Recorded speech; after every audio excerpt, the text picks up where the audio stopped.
Hello everyone, welcome my new video. আজকে মুগ ডাল রান্না করব, তো চলো দেখে নেওয়া যাক।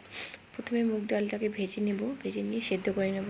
এর মধ্যে লবণ, হলুদ, একটু চিনি দিয়ে দেব।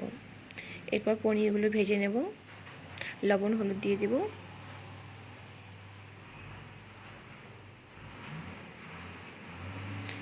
পনিরগুলো ভাজা হয়ে গেছে, এখন নামিয়ে নেব।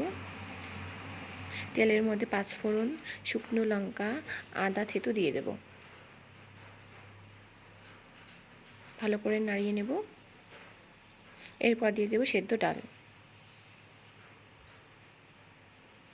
এরপর দিয়ে দিলাম জিরে গুঁড়ো, রাঁধুনি মশলা, আদা বাটা। নাড়িয়ে নেব ভালো করে, একটু ফুটতে দেব। এরপর দিয়ে দেব ভেজে রাখা পনিরগুলো, একটু গরম মশলা দিয়ে নামিয়ে নেব।